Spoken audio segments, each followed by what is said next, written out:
24 hours. I might add that in just this reporting period, all of the air forces in the coalition flew over 2,600 sorties. A US F-15 shot down an Iraqi MiG-23 over Iraq last night, as you just knew. As you know, if you were in Riyadh last night, a single Scud was fired toward the capital at about 9 o'clock p.m. As with the other launches, it was detected, intercepted, and destroyed by Patriot missiles. The debris fell on a farm at the edge of the town. We have no reports of injuries or damages. At sea, 2 mines were detected in the northern Arabian Gulf, one near an area identified as offshore well number 42. It was destroyed by the Saudi Navy. The other one was near a Safaniya oil field. The Royal Saudi Navy is dealing with it as well. The US Navy found a mine near the Zolf oil field and will destroy it when conditions permit. A US Navy A-6 attack airplane took out 2 Silkworm missile launchers early last evening near Al-Fao.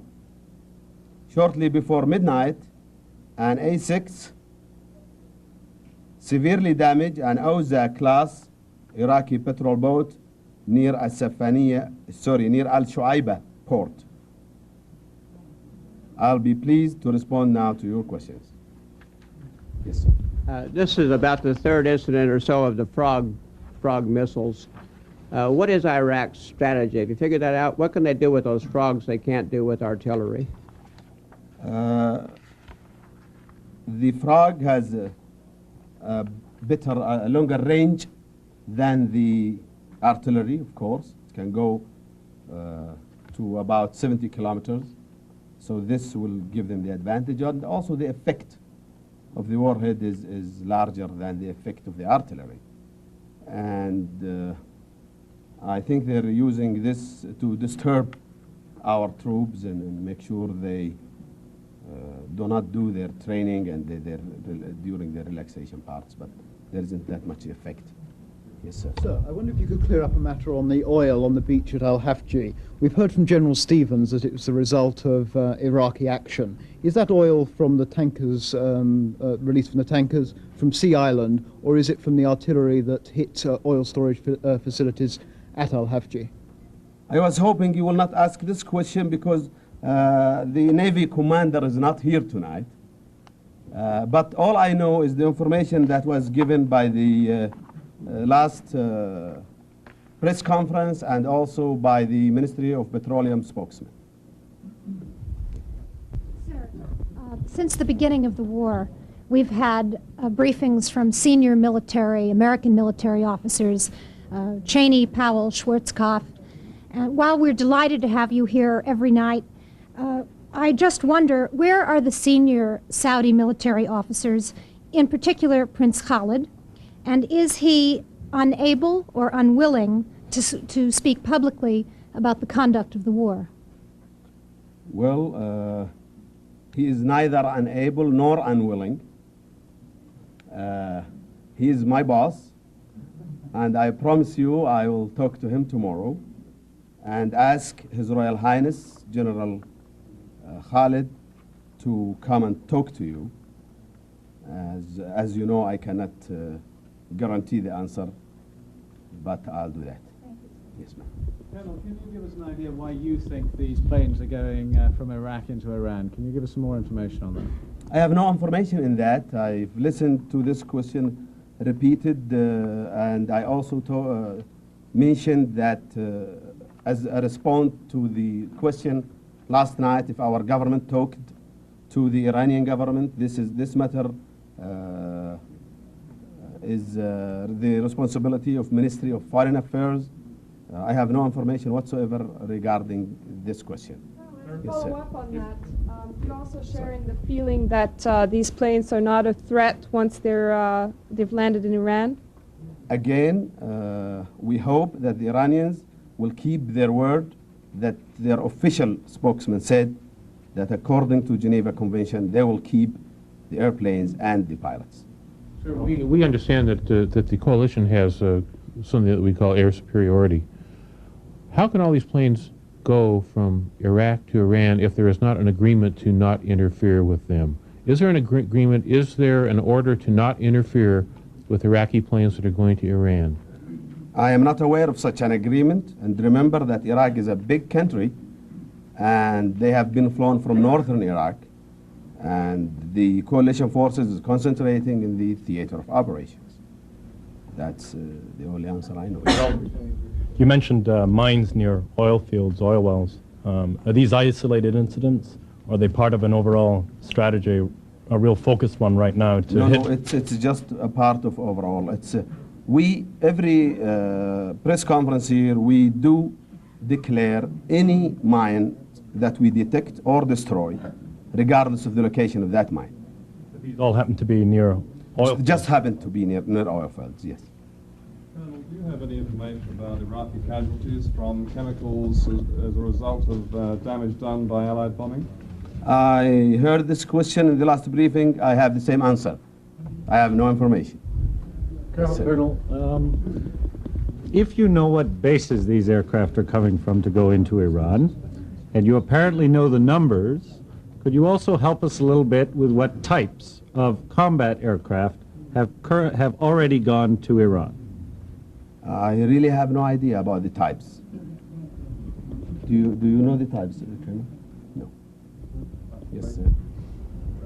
Another question about the planes. Whatever the types of the planes, if they are launched to attack Allied forces, what is the Saudi government's position with regard to its right or lack of right to attack those Iraqi planes on Iranian territory? And has the Saudi government notified Iran of its position on this? This question goes far beyond my authority to speak about.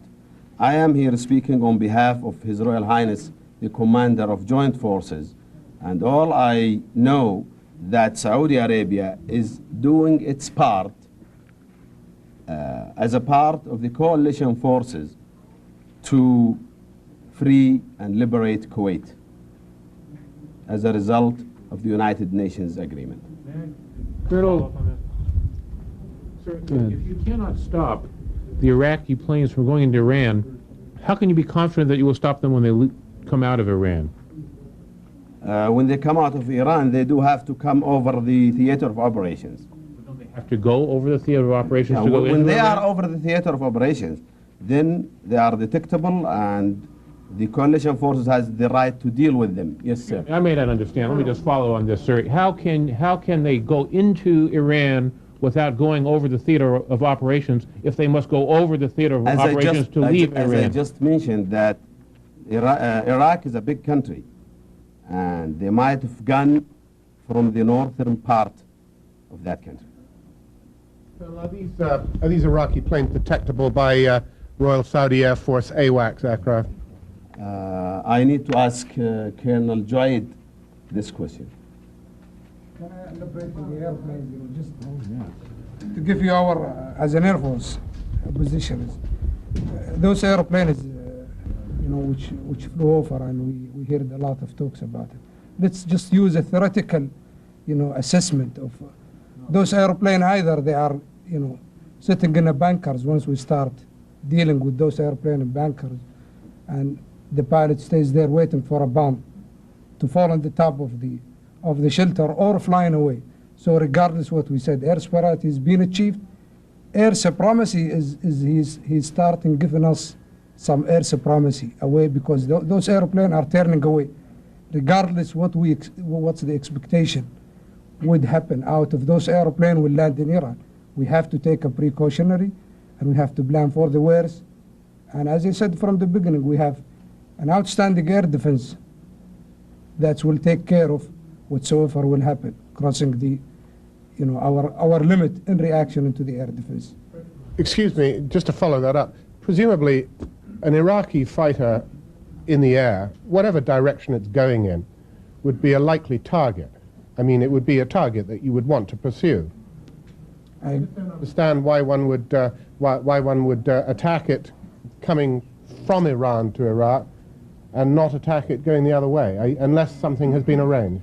What I'm trying to explain, as I said from the beginning of my speech, is to say those airplanes, they were hidden in a bunkers. They have either two choices, either to engage and get killed, as we saw, and there is no comparison on the air-to-air superiority or engagements, or either they've been hit by the air-to-ground weapons. So the only chance they left with is to turn away. If they have a chance to come back again, then we have the opportunity to engage. Are you saying, sir, that you didn't know where they were before, and that's why you couldn't immediately latch onto them, but you know where they are now, so when they come back, you'll be immediately in the air after them?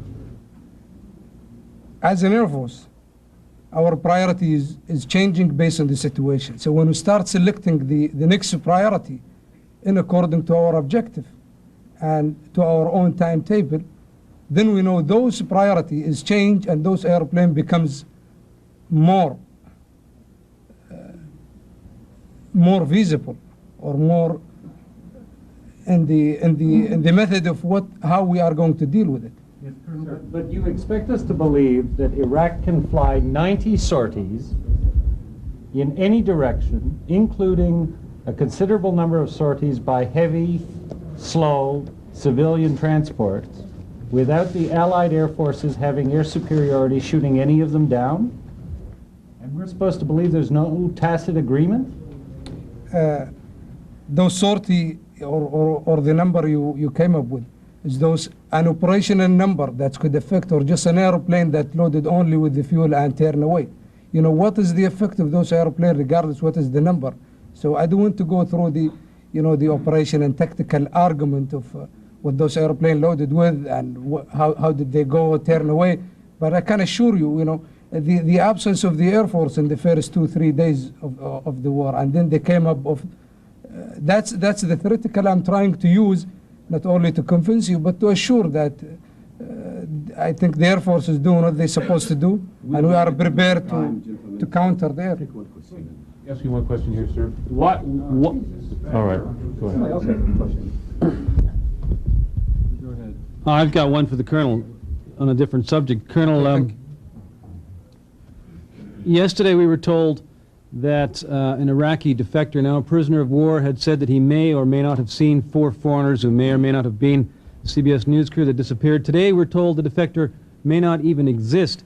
Can you tell me, do you know if this man exists? And can you also tell me why the Saudi authorities continue to deny CBS News access to the region from where those men were working when they disappeared? If you were told by somebody, it's not my responsibility if he was telling you the truth or not. But for us, I can assure you, as I answered the question last night, that if we get any information regarding this matter, we would never hesitate to provide you with, because this matter is dealing with human lives and friends who we would love to see them back here with us. Last question, please. During the last few days, the number of air sorties has remained relatively high. Can you comment if the amount of anti-aircraft artillery response from the Iraqis has remained steady, or has it diminished, or is there a trend? In other words, are they running out of ammunition for their AAA? I hope they are. Trend, sir. The increase of sorties could also be a part of the plan. So I cannot talk about this subject if it's a part of plan or as a result of less ground resistant. Well, my question, sir, is the amount, the volume of anti-aircraft artillery in response to those sorties. Is there a trend in terms of the volume increasing or decreasing or remaining steady? I really have no information in this subject. If I have it, I wouldn't hesitate to share it with you. Thank you very much, ladies and gentlemen. Following the Saudi Arabian military briefing, Group Captain Niall Irving gave an update on British forces in the Persian Gulf. This British news conference took place at 11 a.m. Eastern Time Tuesday, which is in the evening in Saudi Arabia.